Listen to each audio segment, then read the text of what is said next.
School colleges में पढ़ाए जाने वाले कन्वेंशनल फिजिक्स की दुनिया से निकलकर जब हम क्वांटम फिजिक्स की दुनिया में कदम रखते हैं तो ऐसा हो ही नहीं सकता कि हम स्पिरिचुअलिटी की तरफ अट्रैक्ट ना हो, क्योंकि जहाँ से क्वांटम मैकेनिक्स की शुरुआत होती है वहीं से क्वांटम मैकेनिक्स और स्पिरिचुअलिटी के बीच के कोरिलेशन की भी शुरुआत हो जाती है। क्वांटम फिजिक्स के अकॉर्डिंग इस ब्रह्मांड में सब कुछ वेव के फॉर्म में एग्जिस्ट करता है और जब कोई ऑब्जर्वर होता है तो वही वेव्स कोलैप्स होकर एक पर्टिकुलर शेप या फॉर्म में मैनिफेस्ट हो जाते हैं या फिर एक पर्टिकुलर शेप को अटेन कर लेते हैं। तो वो जो फ़ोन या फिर वो लैपटॉप जिस पर आप अभी ये वीडियो देख रहे हो वो एक लैपटॉप भी है, एक फ़ोन भी है और एट द सेम टाइम वो सब कुछ है।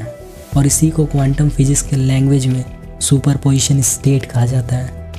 जैसा कि मान लीजिए आपके पास एक बॉक्स है और उस बॉक्स के अंदर आपने एक बॉल को रखा और उस बॉक्स को आपने चारों तरफ से बंद कर दिया, तो आपके अकॉर्डिंग तो वो बॉल उस बॉक्स के अंदर ही होना चाहिए, है ना। पर क्वांटम फिजिक्स के अकॉर्डिंग जब तक आप उस बॉक्स को नहीं खोलते वो बॉल वेव के फॉर्म में एग्जिस्ट करेगा और वो इस ब्रह्मांड में कहीं भी हो सकता है। पर जब आप उस बॉक्स को खोलते हो तो उसके वेव्स कोलैप्स हो जाते हैं और वो बॉल आपको उस बॉक्स के अंदर देखने को मिलता है। Interesting isn't it. इसको आप ऐसे भी समझ सकते हैं कि वो चेतना जिससे मिलकर सब कुछ बना हुआ है वो एक समुद्र है जिसमें सेपरेशन एग्जिस्ट ही नहीं करता, आप उसे गिन नहीं सकते।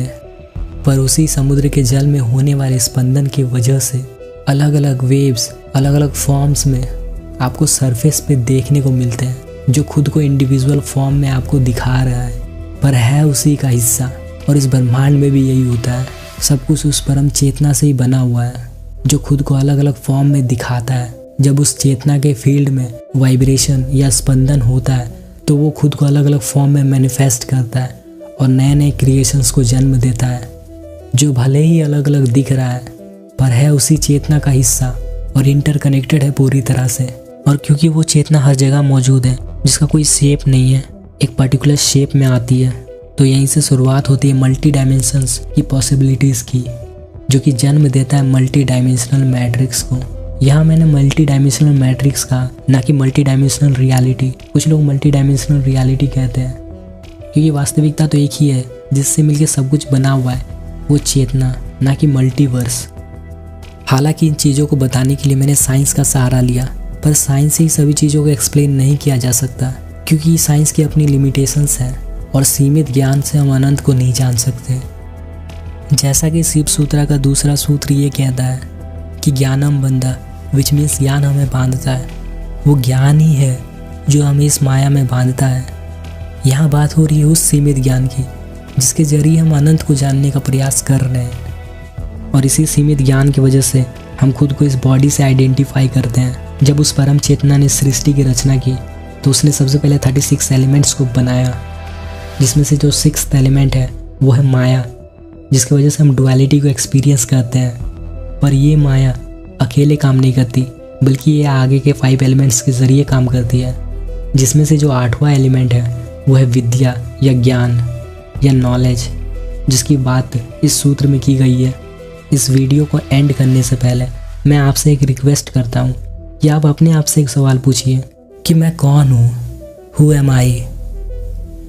क्या मैं ये शरीर हूँ? पर ये कैसे हो सकता है, क्योंकि ये तो हर पल बदलता है। इसमें लाखों सेल्स हर सेकेंड्स बनते रहते हैं और मरते रहते हैं, तो ये तो मैं नहीं हो सकता। तो क्या मैं वो दिमाग हूँ जो इस शरीर के अंदर है? पर वो भी मैं कैसे हो सकता हूँ, क्योंकि वो भी हर पल बदलता रहता है, उसमें भी नए नए न्यूरॉन्स बनते रहते हैं, तो वो मैं कैसे हो सकता हूँ? तो आखिर मैं हूँ कौन? क्या मैं वो मन हूँ जो इस शरीर के अंदर बैठा हुआ है? पर वो भी मैं कैसे हो सकता हूँ? वो भी तो बदलता है। नए नए एक्सपीरियंसेस की वजह से नए नए बिलीफ सिस्टम्स बनते रहते हैं और पुराने बिलीफ सिस्टम पर सवाल खड़े हो जाते हैं। तो मैं हूँ कौन? आखिर मैं हूँ कौन? मैं वो चेतना हूँ जिससे मिलकर सब कुछ बना हुआ है। मैं वो चेतना हूँ जो इस शरीर को चला रही है। मैं वो चेतना हूँ जिसका कोई फॉर्म नहीं है, कोई रूप नहीं है। मैं वो चेतना हूँ जो हर एक फॉर्म में एग्जिस्ट करता है। और इसी सवाल का जवाब श्वेत केतु नामक एक लड़के को मिला था, जिसने अपने पिता से पूछा कि वो वास्तविक ज्ञान क्या है।